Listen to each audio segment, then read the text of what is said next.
Good afternoon, everyone. 1 minute. Okay.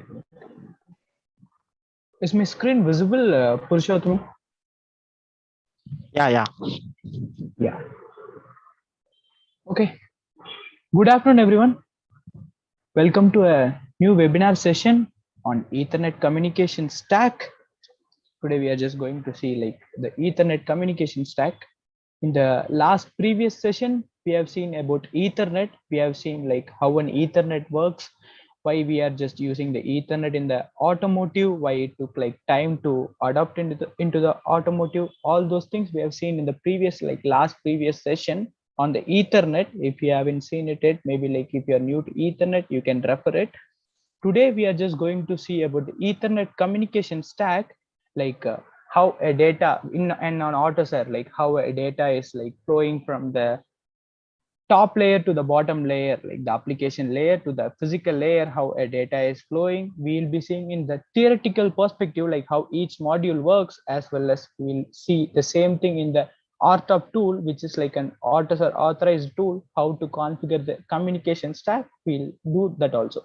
That's our motto of this webinar.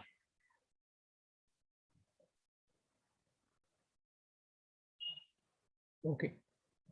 Before that, about ANSYT, we are just a tooling and engineering service provider for both automotive as well as aerospace industries. We are into product development. We are into custom tool development according to the requirement of the like our customers, and we are into like consulting as well as we are into training services. And myself, I'm Akshay. I'm working as an automotive embedded developer, as well as I am just working on the application software component in AutoSAR. That is like pretty much about me and our company.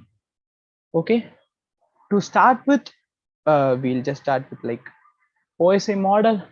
Like okay, sorry. Like all other our CAN protocol and other protocols in this Ethernet also, we are referring the OSI model only. But our Ethernet is in the data link as well as 1 minute. Let me just. Sorry. Yes. Let me just get the pointer. Okay. Yes. So like as I already mentioned, like other protocols in this Ethernet protocols also, we are using the OSI model as a reference only. But our Ethernet is in the data link as well as the physical layer of this OSI model. Whereas in the data link layer, we'll be configuring all those MAC, media access control. Everything will be in the data link layer. And whenever we are talking about Ethernet, we have like a normal Ethernet which we are using, as well as the automotive Ethernet. The main difference that comes, that is in the physical layer of it. In the normal Ethernet, in the physical layer, we were having like different types of wires. We have like 4 wires, we have like 8 wires according to the speed. But whereas in our automotive Ethernet, all our in all our protocols, we are only using 2-wire communication. So that's why it actually took this much time for us to adapt to the automotive Ethernet. Here we have like same, we have just adopted in a way that we are using a twisted pair 2-wire connections. So for the Ethernet, we have like 3 different types of physical layer that is available. We have like 10 base TX, 100 base TX, and 1000 base TX. It is nothing but a 10 base TX is like 10 megabits per second, and 100 is like 100 Mbps per second, and 1000 is like 1000 Mbps per second, or 1 gigabytes per second. This is like where in the OSI model our Ethernet is like Ethernet is available, Ethernet is using, we can say.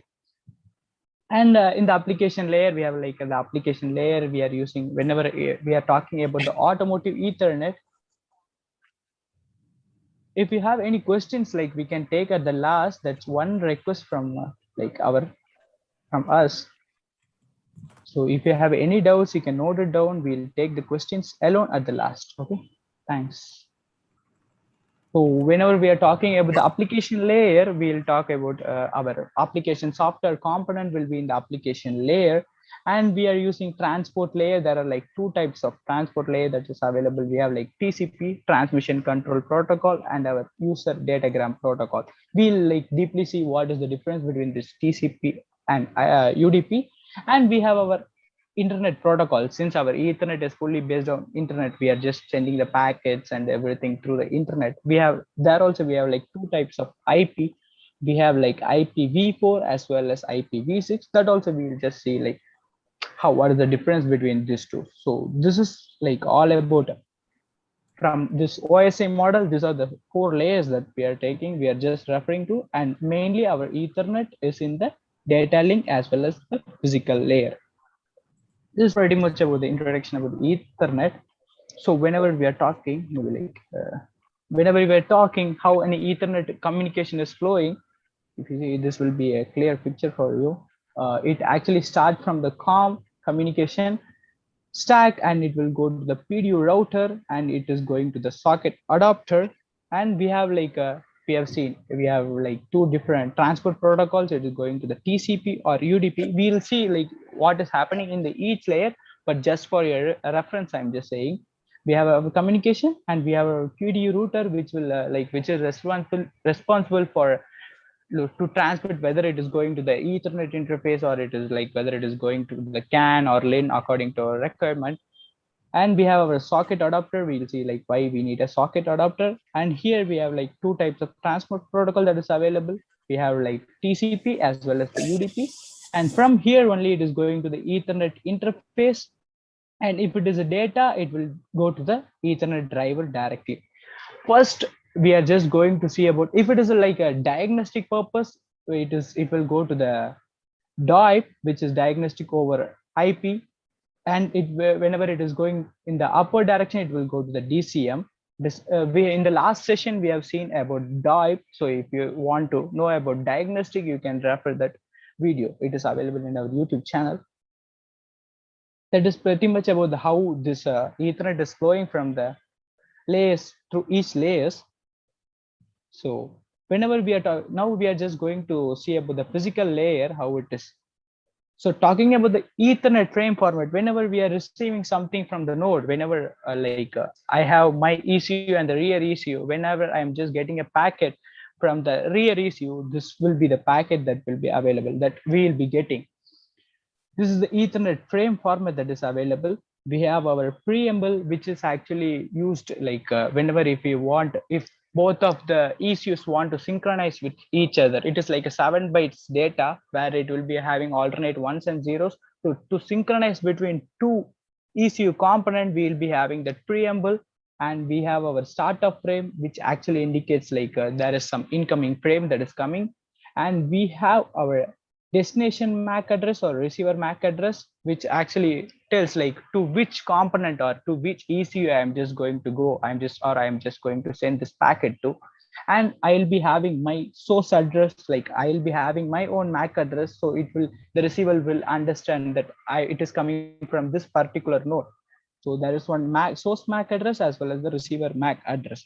And we have one type field, like there are like different types of data that can be available. There are like in the data field, there are chances that there can be like a IPv4 data or IPv6 data, or whether it can be like a DOIP data also, whether it can be diagnostic data also.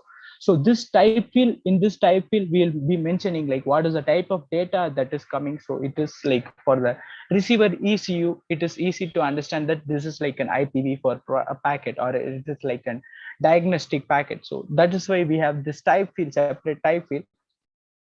And we have our data field where we will be passing the actual data.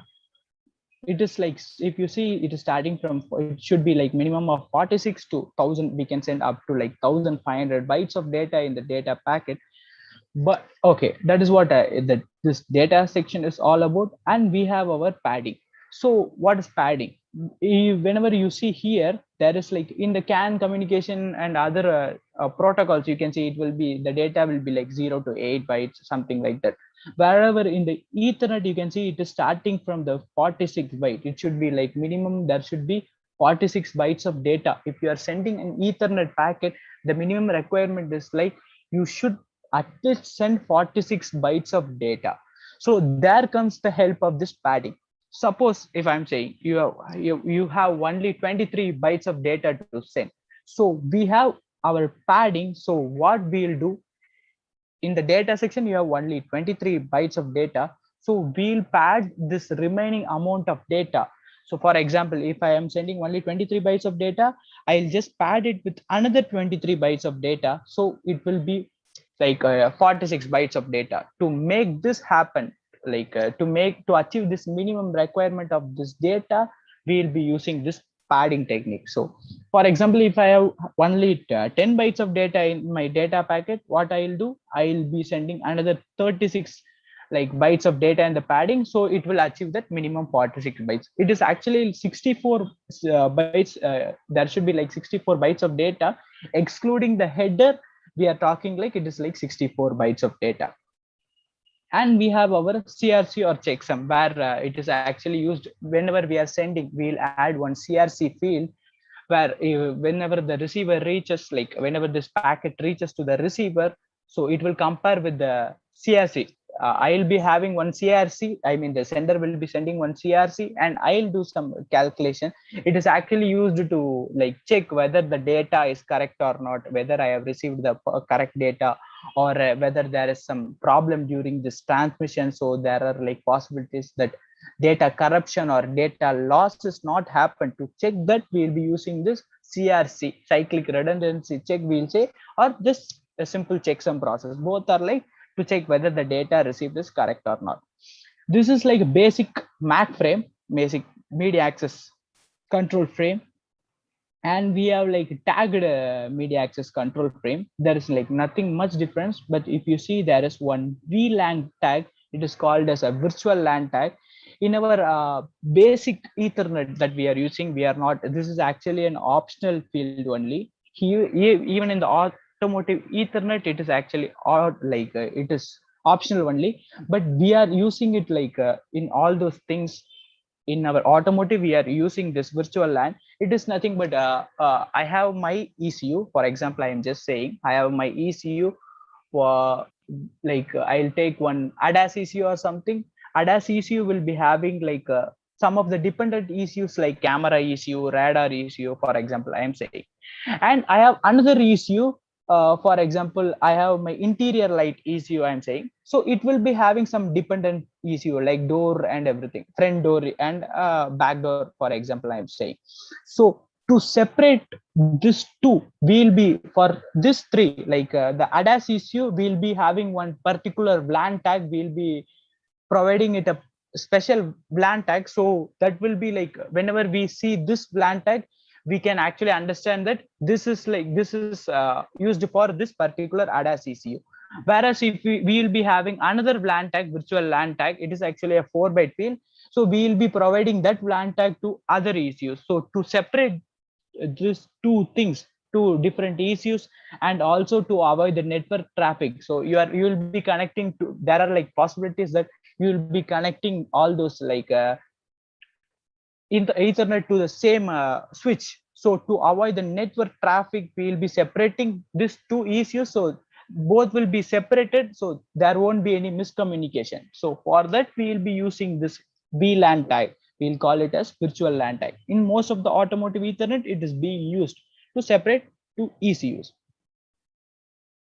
And one more thing, this is one of the important thing. If you see here in the transceiver, we all know like in the Ethernet transceiver, it is actually responsible for the transmission and reception control. And it is what is the status of the current status of the Ethernet physical, like whether is there any data is being transmitted or being received, is it like busy or free.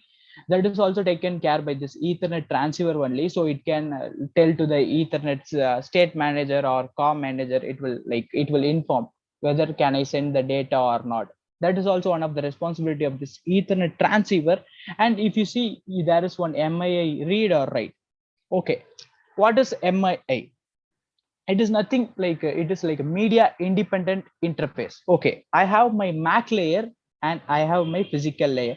As we have already talked, we have like said that major difference, or the, we can say only difference that is happening between the normal Ethernet and the automotive Ethernet lies in the physical layer.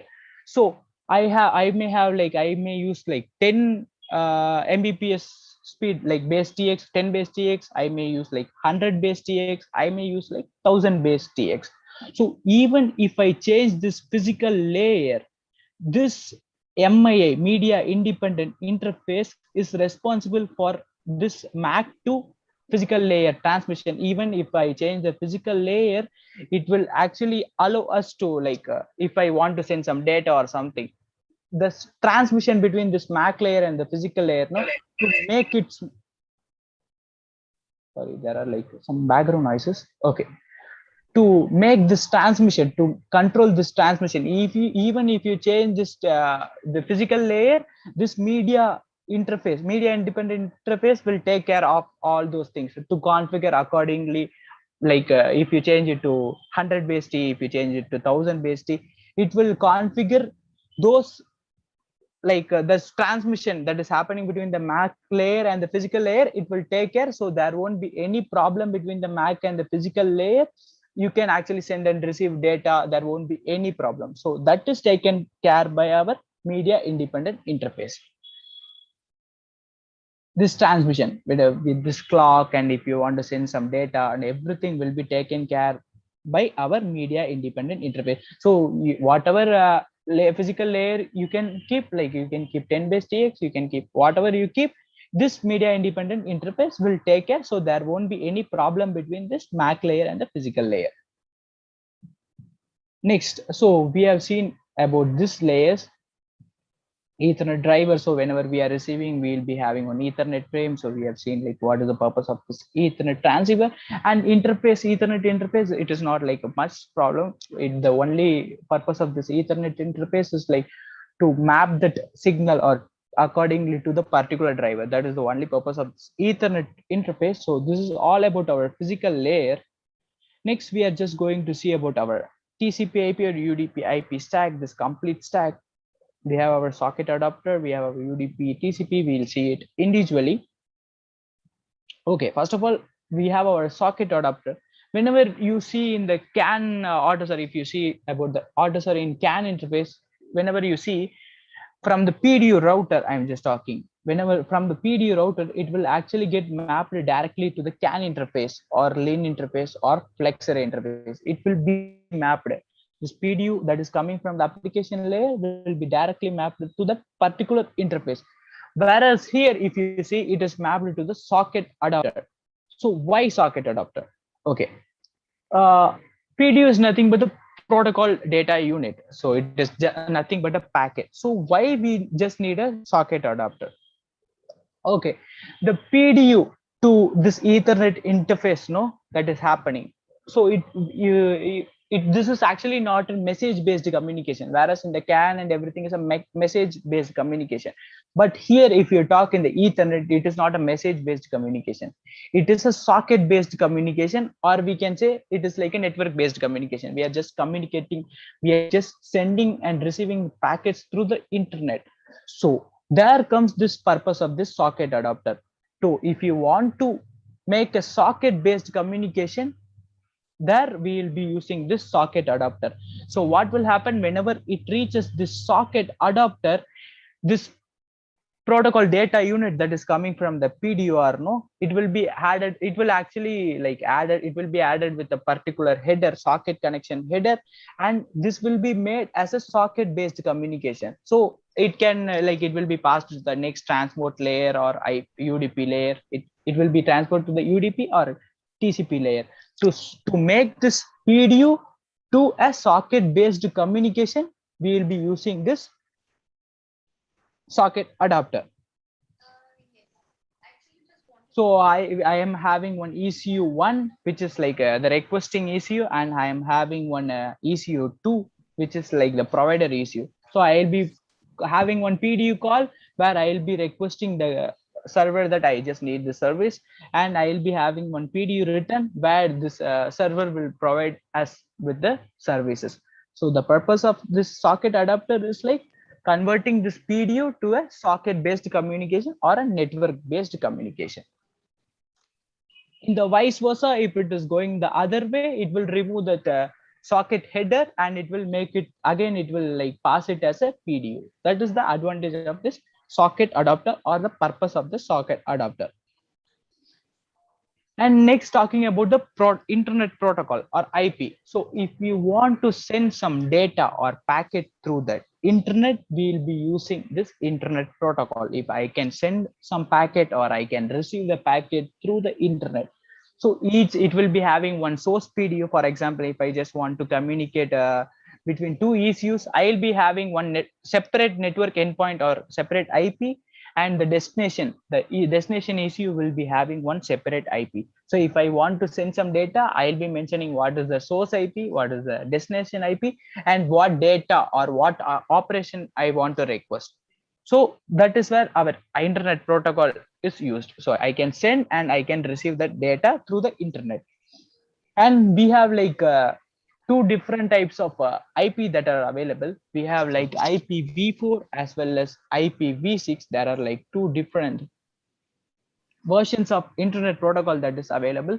IPv4 is actually a 32-bit addresses. If you see, like there will be like 192, for example, I'm just saying like 192.168.0.1. That is actually an IPv4. Why we are just going to this IPv6 is like all of the internet IPv4 IPs that are available, that are actually used. So since we are like out of IPs, we have moved to IPv6, where I have like 128 bits. So I have like lot of possibilities, IP possibilities.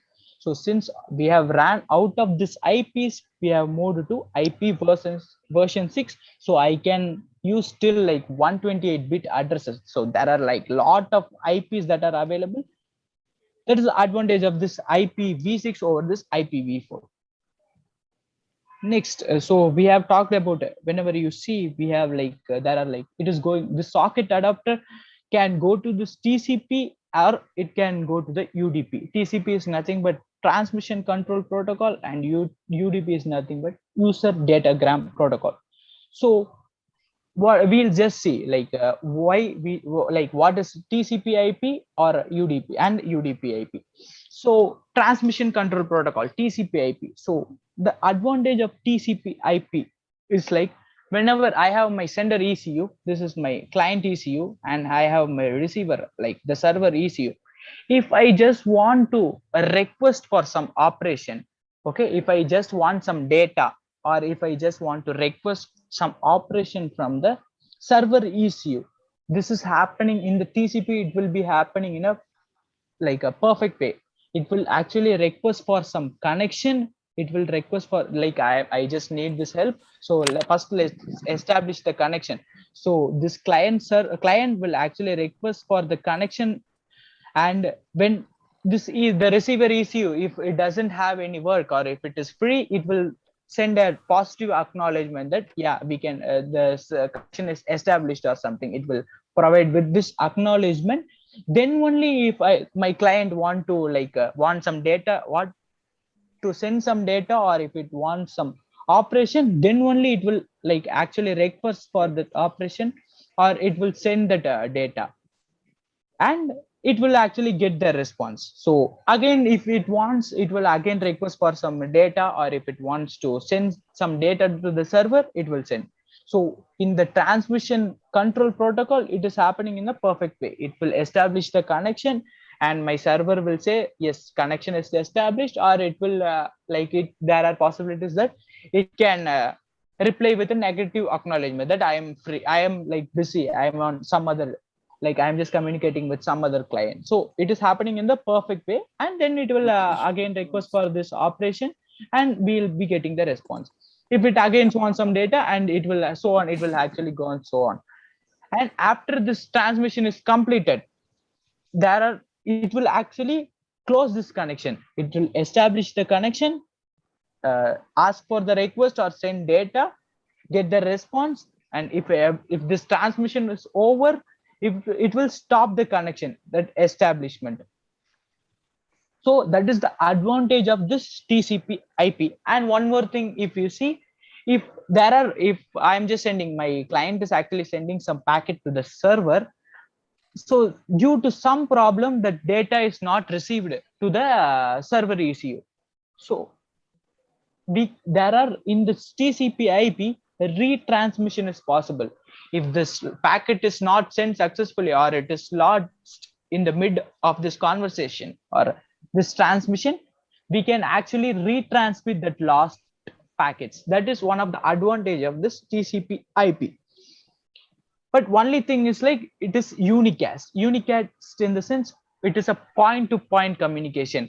One sender will be talking only to the one receiver, or one client will be talking to one server. It is like a point to point communication. That's one of the disadvantage of this TCP IP. And we have our UDP IP, user datagram protocol. It is actually a connectionless protocol.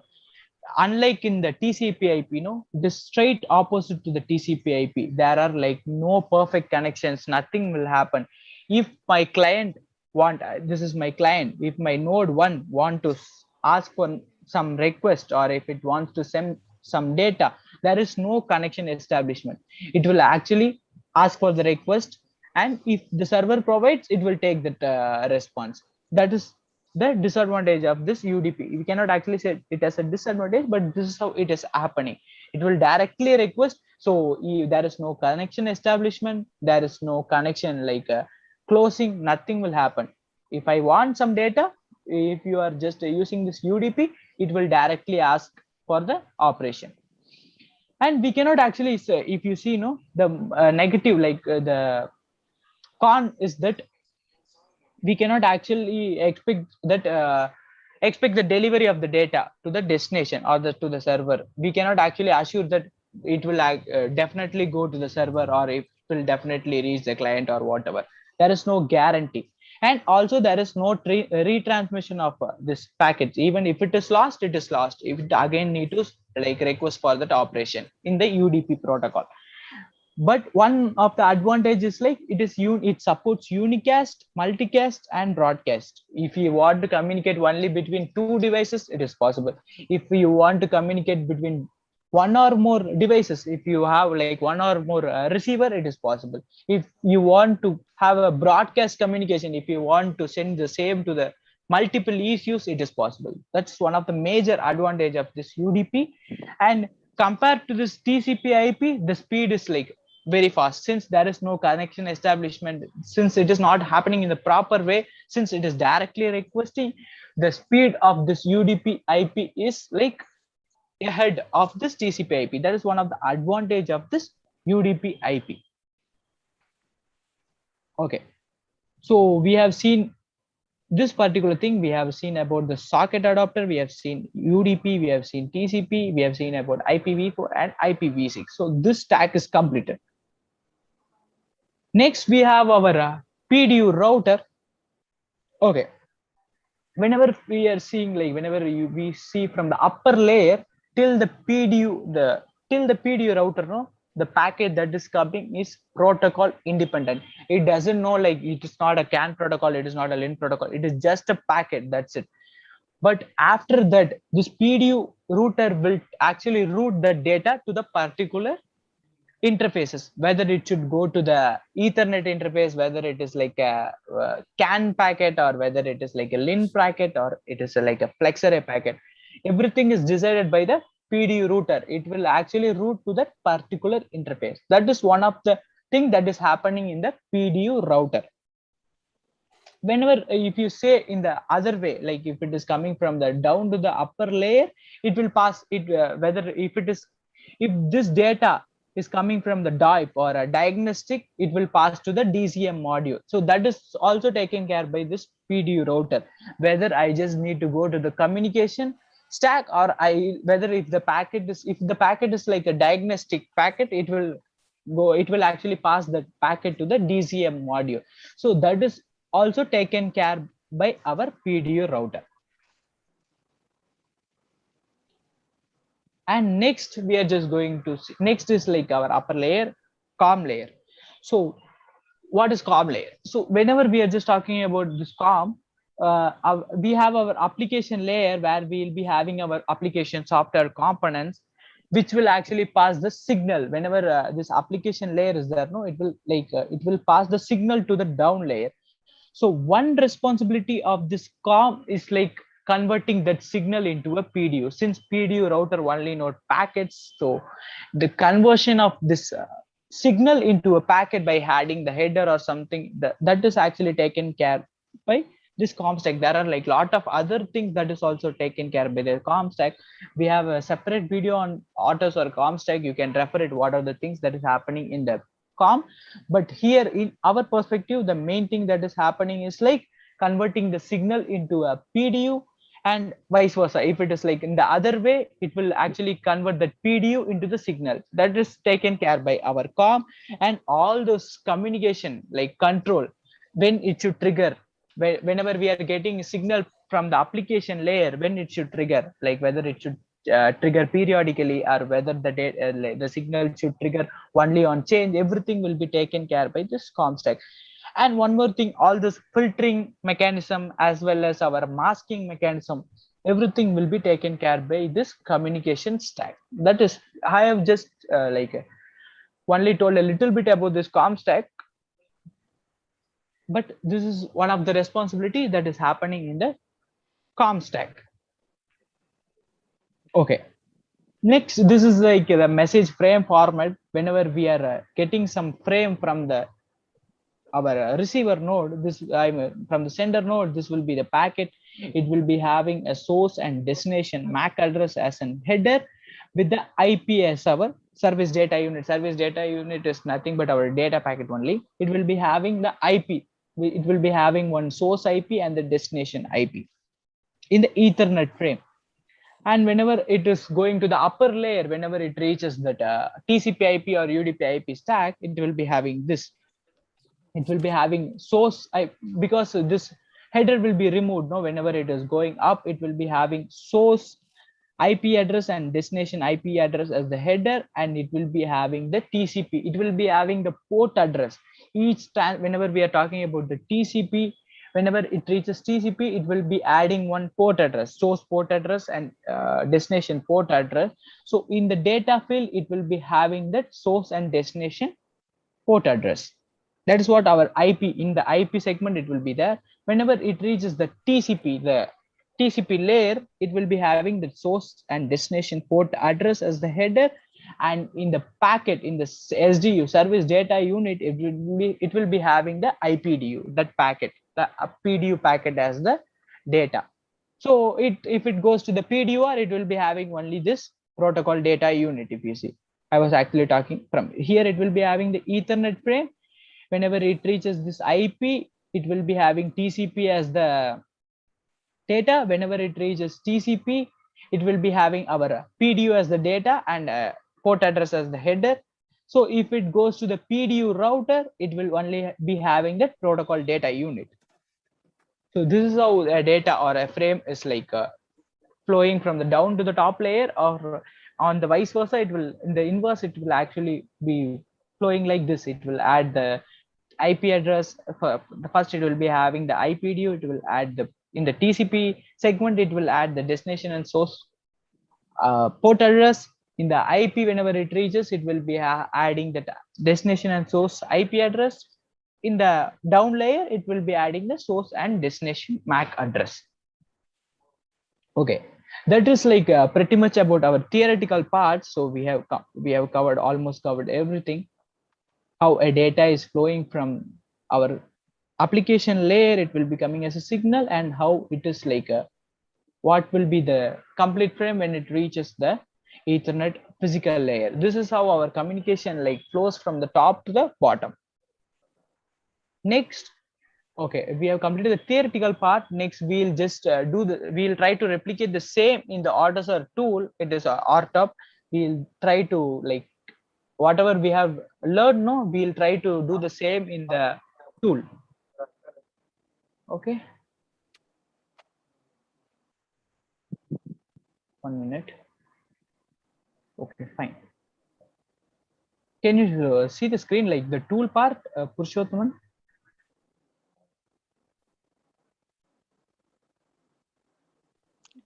Yes, you can see it. Yes. Okay, fine, thanks. So whatever we have done in the theoretical part, we'll just try to add it in the RTOP. RTOP is actually an AutoSAR tool. So first to start with, I have already created the application software component because it will actually take some time. We have already mentioned, like, we have a separate webinar on how to create this application software component and all those things. So if you want to refer that, you can refer that. This application software componentation, which is in the application layer, we are just going to configure the thing that is below the RT layer. We are just going to concentrate only on this thing.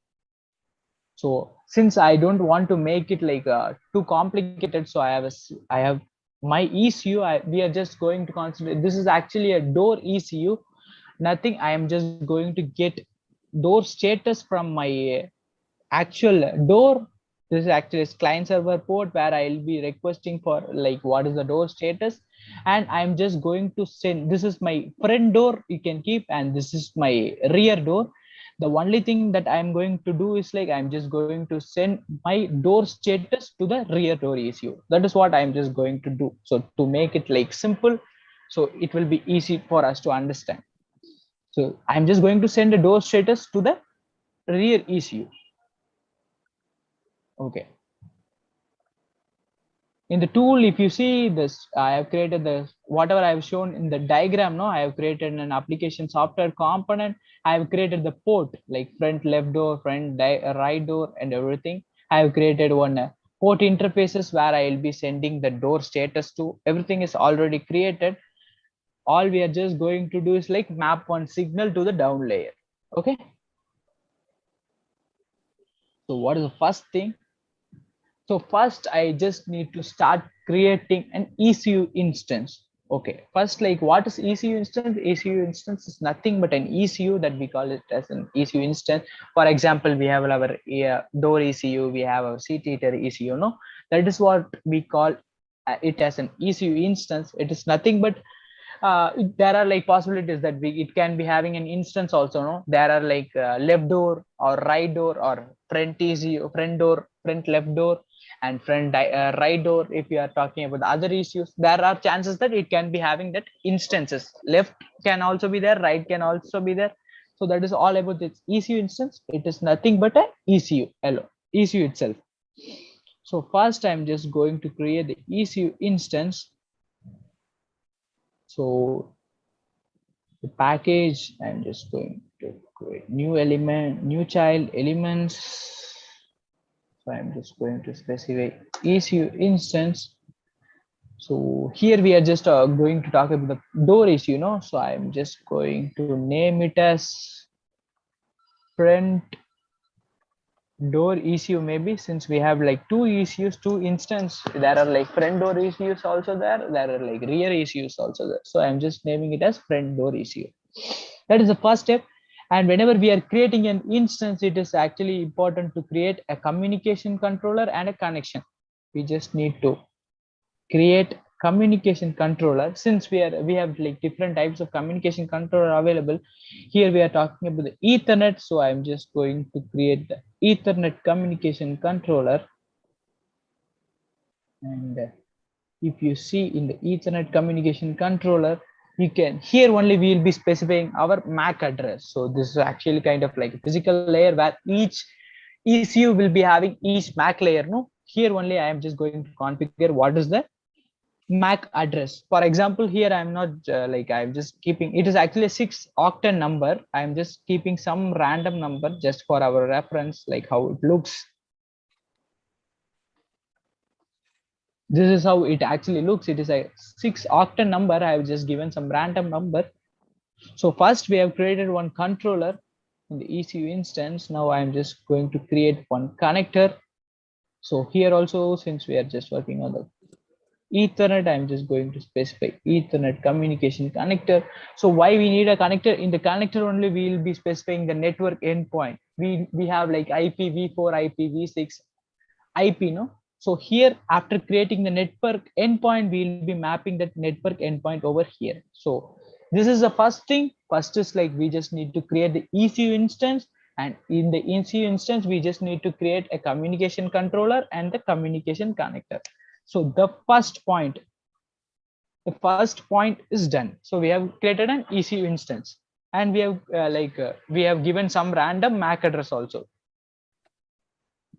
Next is like create Ethernet cluster, and we just need to configure the physical channels, and we just need to specify the network endpoint. Each ECU will be having one unique network endpoints, no? So we just need to configure that network endpoint also. So that is our next step. So I'm just going to create Ethernet cluster,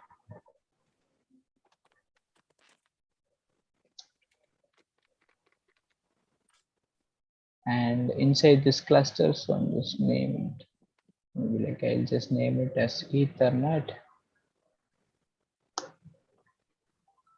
and I'm just creating cluster variants. Here, if you see, you can actually see what we can specify, what is the protocol name, what is the protocol version that we are using, what is the speed. It is actually the physical layer. We will be mentioning the speed, no, whether it is like 10 Mbps per second or 100 or 1000, that we can actually mention over here along with the baud rate. So that is what this Ethernet cluster conditional is all about. So maybe like I'll just give the name Ethernet, and we can specify the speed if needed. I'm not just, maybe like I'm just keeping it as 10 for now. It is actually 10 Mbps per second. And here I'm just going to configure the physical channels. Inside that, next is like we have seen, I have just created the physical channels, and I just need to mention the network endpoint, or I just need to create the network endpoint for it. So if I right click, new child, network endpoint here. So I have my network endpoint. If you right click, you can actually specify in the network endpoint address. If you see, we can actually specify whether it is like a IPv4 configuration or IPv6 configuration or MAC multicast configuration. So for now, I'm just specifying IPv4. Here I can specify what is the IP address. So I'm just giving some IP address. It is like just for you to understand. I'm just giving like 192.168.0. Some one or something. It is not like this is not the exact address. I'm just giving some random address. So I've just created this network endpoint also. Maybe like I'll just name it as network endpoint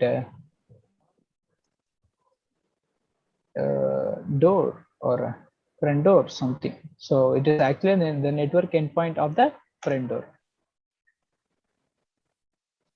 So that is done. If you want to configure it as like if you are going to use an IPv6 address, it is also possible. You can specify whether it is like an IPv6, and you can give your IPv6 address. Next, what is the thing? Next, the physical layer is done. We have, if you see here, we have configured the physical level layer. We have configured the speed and everything, that is done. And we have like mentioned what is the MAC address, what is the IP address. This part is done. Next, we are just going to configure this part, this socket adapter part. If you see, then next is like we just need to create and configure the socket adapter. So I'm just going to create a socket adapter configurations. So if I open, when I click the physical channel, if you see, you can see one SOAD configuration. So in the SOAD configuration, I can mention the connections. I'm just going to create the socket connection. If you see down, can you see the socket protocol? Here you can see there is like UDP, there is TCP. So from the socket adapter, we can mention whether I'm just going to pass this data or this packet to the TCP protocol or UDP protocol. We can mention it. in the socket adapter configuration. So here I'm just specifying it as TCP for routers like. So if you are just going to transmit it through UDP, that is also possible. You can change it to the UDP. And here one more thing we just need to do. We just need to specify. Here you can see socket connection IPD. Hello, there is some background noise that is coming. Can you please mute? Okay, fine.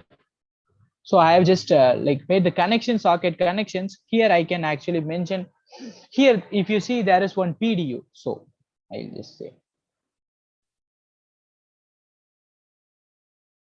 So whenever it is coming from the PDU router, no, there is one PDU that is coming down to the socket adapter.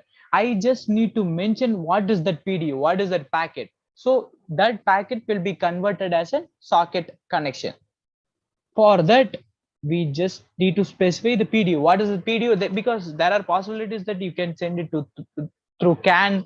You will be sending through like other interfaces also, no? So you just need to mention what is the particular PDU that you are just going to like pass it to the socket adapter. So for that, okay, for that we just need to start creating from the signals, because signals only we will be converting that signal only to the packet, no PDU. So I am just creating one signal. I'll just create one signal. In the application layer, you will be communicating through like ports, sender receiver port, and or like client server port. Whenever it is coming to the COM, or whenever it is coming to the RT or RT to the COM, it will be a signal. So I am just creating one system signal.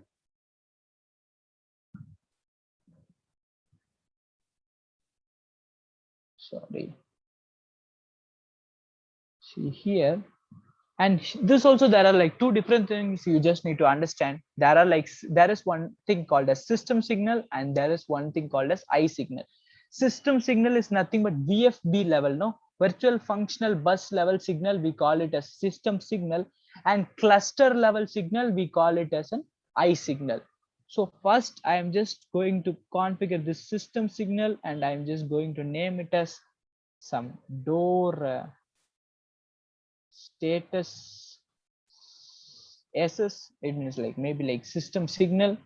So whenever it is coming out above the COM, it is actually a signal. This is what I'm just going to configure. So I've just created one system signals. Next, I'm just going to configure one I signal. So VFB level signal, we can create one system signal. Now I just need to create one more I signal, which is like cluster level, because we are talking about the Ethernet cluster, no? So I'm just creating one I signal, and I'm just naming it as maybe like door status signal. This is the signal that we are just mapping. It is a signal whenever here in the COM, before the COM, it is a signal, and I'm just going to convert this signal to a PDU. I'll just show you how to do it. So I'm just naming it as maybe like systems door status IS. IS is nothing but I signal. And in the I signal, we just need to specify what is the system signal that we are just referring to. So I've just mapped this I signal with the system signals. Next, I'm just going to create this IPDU. So new child element, if you see, there is one I signal IPDU. So I'm just going to convert this I signal to an IPDU, which is actually happening in the COM layer. The signal to IPDU conversion is happening, no? So that's what we are just going to do. So I am just going to name it as door status PDU, and inside that, you see, I'm just going to map it with the I signal. So I will be specifying the I signal. So this is what happening in the COM layer. It is actually converting this a signal to IPDU. You know, this is what happening. So I'm just mapping this I signal, and now it is like a PDU. So now what we need to do in the whenever, where is it in the cluster, in the socket adapter, we just need to mention now what is the IPDO. So this IPDO, now what will happen whenever it sees a door status PDU, it will convert that door status PDU to a socket based communication. So it will maybe like here, if you see here, the socket adapter, I have created some dummy header ID, no? So I'm just specifying here also. So whenever it sees one door status PDU, it will add one header named 112. This is some example only. So I'm just naming it. So this part is done. So we have created ECU instances. We have just referred this communication controller as well as the communication connector. And in the door instance, we just need to specify our network endpoint, no? So I have my network endpoint friend door. I am just adding it to the communication connector. So the instance part is done. I have created the physical channel also. I have created the socket adapter configuration. So all the socket related thing is also done. And I have mentioned whether it is going to the TCP or UDP. So what else is there? Next. Next is like create software composition and map it with application software component. So next is actually the application layer we are just talking about. It is not there, the application layer. So I already have my application software component. So what I'm just going to do is like, I'm just going to create one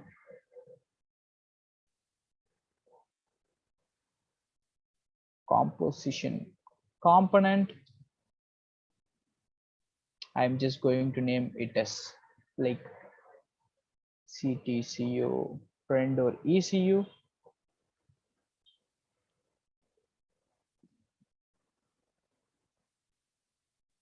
Issue maybe, and I'll just map my application soft. I'll just create one more root software component, and I'm just going to name it as like CPAP friend door. And here I'm just going to map it with my application software component that is already available. Composition component is nothing but like a set of application software component is known as the composition component. So I'm just creating one software component and I'm just mapping it with the application software component, because it is actually coming from this signal. It is actually coming from this particular application component, no? So that is why I'm just specifying over here. So that is also done. What else is there? So next was actually creating a required system signal and map it with I signal we have done, and map that I signal with the IPDO. That is also done. So we have done all those parts. The remaining is like create system application and map the system signal to the mapping. Okay. Next, we just need to create one more system component. I'll just tell you why it is. I'm just going to create one system file.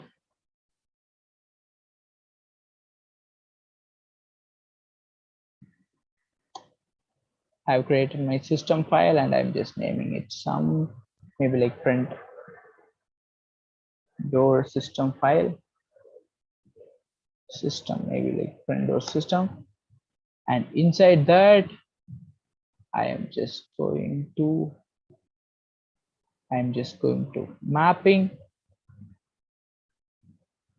I'm just going to data mapping. So why we just need a system file? So whenever we are just talking about the application, we have our application. Whenever we are just communicating between two application software component, we will be communicating through port interface and we will be having one data element. That is how we will become. If you see that application software component webinar, you can actually understand like how this two component is being communicated. So whenever it is coming out of this component, whenever this the data is coming out, it will be a signal. So to map that, we will be creating one system mapping. I have different types of signal mapping that is available. I have like client server signal mapping. I have like sender receiver signal mapping. Here, this door status, if you see, it is actually a sender receiver interface. So to make the sender receiver interface to a signal mapping, I'm just going to create one more child. I'm just going to map sender receiver to signal mapping. So here I'll just specify what is a signal. So that's done. So whenever the sender receiver interface, we are just mapping with the signal. So whenever it is coming out of the application layer, we are just mentioning this is the signal that is actually coming out. So I have just mentioned that signal also. So have we missed anything? So that's all. So if you see, we have created one instances. We have created the communication connector where we have mentioned our network endpoint, since each ECU will be having each network endpoint. And we have created one communication controller where we have mentioned our MAC addresses, MAC address. And then what we have done, we have configured our Ethernet physical channels, where we have mentioned what is the speed, what is the protocol name, everything we have mentioned. And next we have configured the IPv4. We can configure, as I already mentioned, we can actually configure IPv4 or IPv6. We have configured an IPv4 address.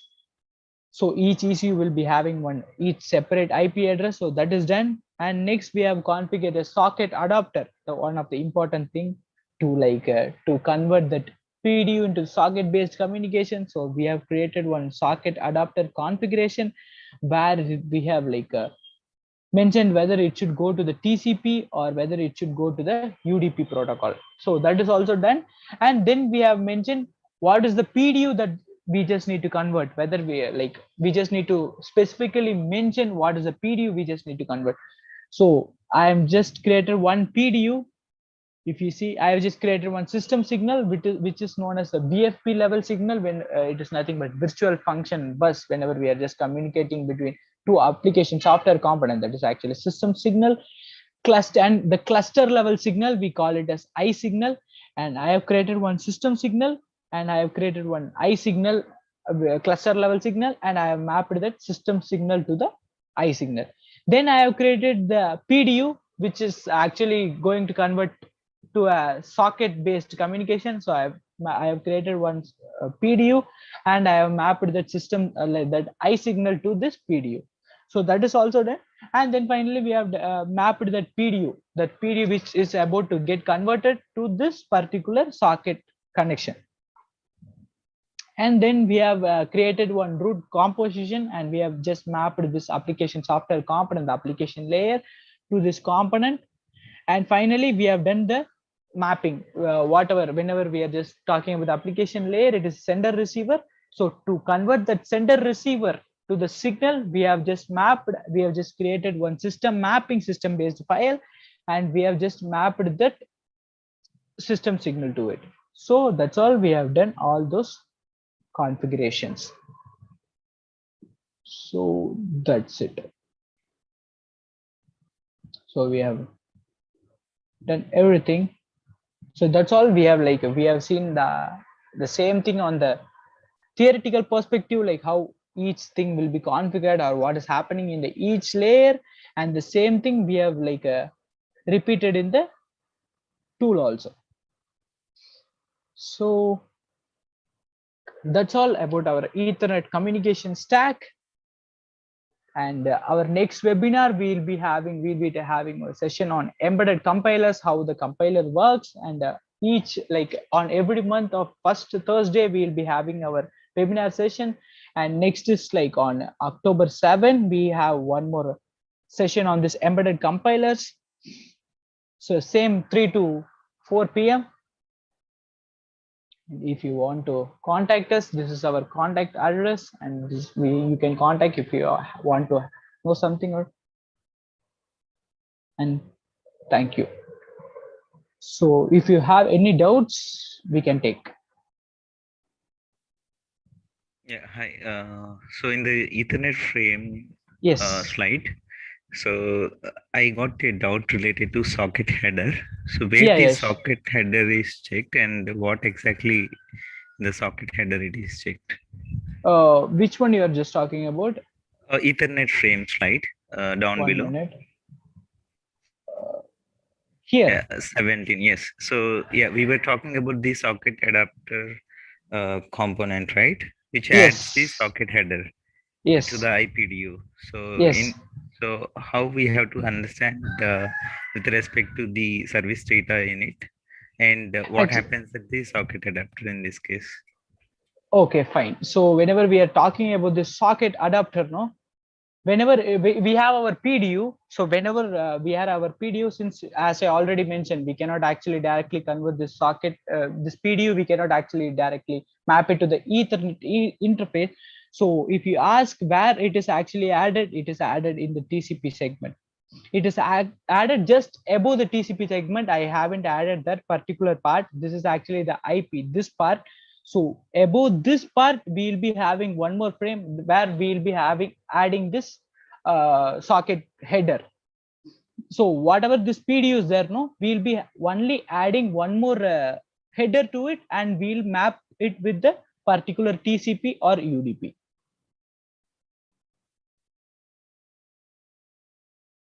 That is Okay. actually not here. Mm-hmm. Okay, fine. And one more question from my Yes. side. Yeah, I'm very new to this AI top tool, looking at the first time. Okay. But my question, I did not understand the output of this configuration. So here we haven't configured any Ethernet containers like ETH or ETH for the TCP IP or UDP. But what is the output of this configuration? So whether it is an EC extract or what is it is going to It is be? actually an Ethernet extract. If you have one software, no, like if you have any for example, DaVinci developer or something, if you just copy this extract there, no, if you import this AR XML, you can actually see all those interfaces and everything will be mapped. Okay, is it more or like similar as Prevision?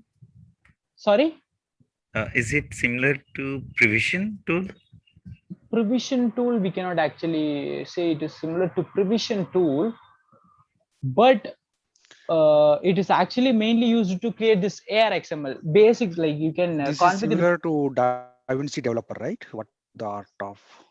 Yes, it is similar to DaVinci developer. Also, we can keep. So if you just keep it, if you just import this file to the DaVinci configurator, no, we can actually see that signal flow. But the only disadvantage over this DaVinci, you cannot actually create the code and everything. Just for AR XML creation, we can use this RTOP. You Okay, cannot okay, all this OS related thing and everything won't be there here. But if you talk about this other DaVinci developer and configurator, you can configure the OS also. okay, It is understood. just Okay, yes. from output of this file is the ARXML file which you can Yeah. import in a configurator, correct? Yes, you can import it in the configurator. And then all basic software modules should be mapped according to the IPDU signals, everything, correct, in each layer. Yes, exactly. Okay. So Okay. yeah, I have just created one signal. No, if you like upload it in the our DaVinci configurator, you can see like from the top to down layer, you can see this signal will be mapped till the Ethernet interface or till the Ethernet Okay. transceiver or Yeah, Ethernet it's driver. clear. It's clear. It's clear. Yes. That means this art of is only whatever you did now, the Yes, exercise. it is With just a this, you can create skeleton. the ARXML file. Okay. Exactly. This is Okay. actually an ARXML file. If you see, this is actually a .ARXML file. Okay. Okay. Now it's clear. Okay.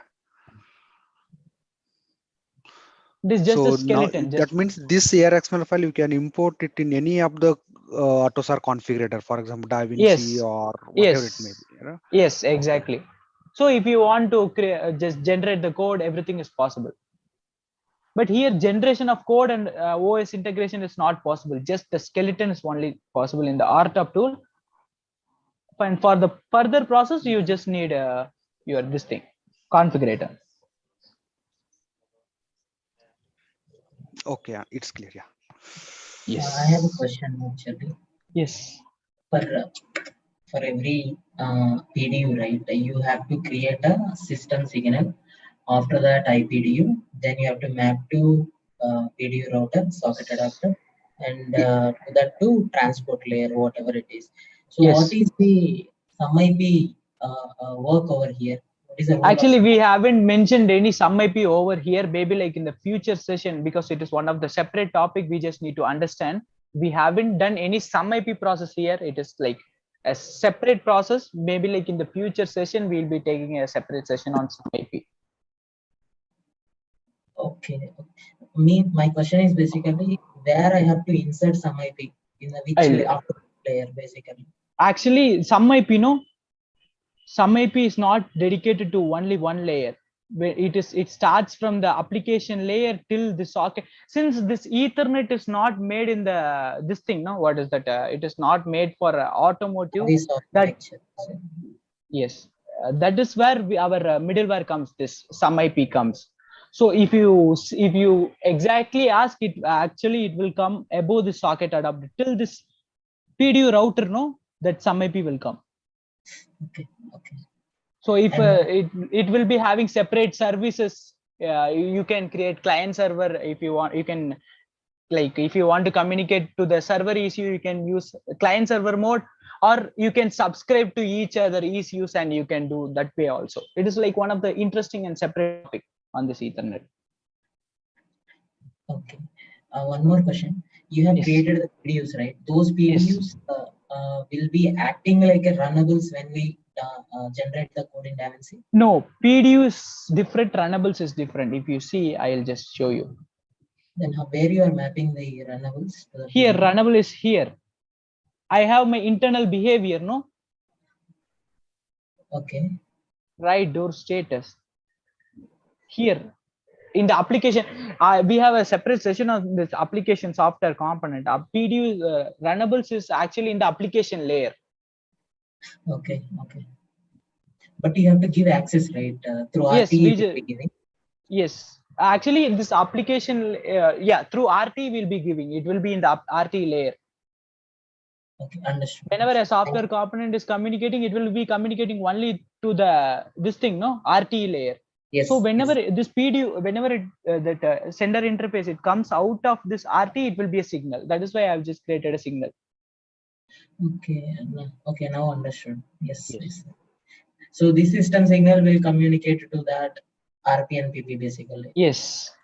Basically, this I have just told you one more thing. No, there is one more IE signal. Not only the system signal. System signal is like only for the VFB level, virtual functional bus level. No. Yes. We will call it a system signal. Since here it is actually cluster level. So cluster level signal, we call it as I signal. So I am just mapping this system signal to this I signal. And if you see in the PDU, I have just mapped this I signal, not the system signal. Okay. Okay. So the main purpose of system signal comes in with respect to runtime update in the software, right? Yes. It's on the application level, on the virtual function bus level, it actually works. Okay. Whenever we are talking about the cluster, Ethernet cluster, it will be actually I signal. Okay. Okay. Understood. Thank you. Yeah, no problem.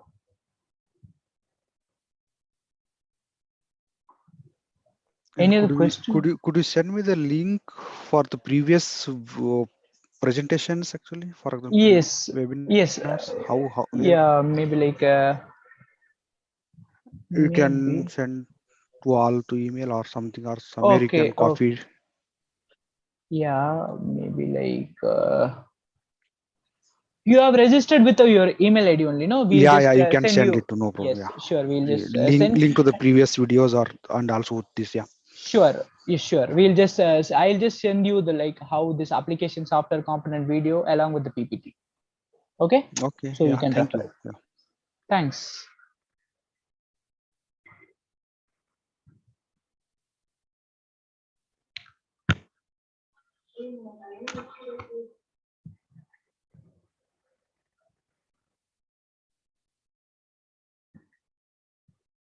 Okay, thanks everyone. Thanks for the participation.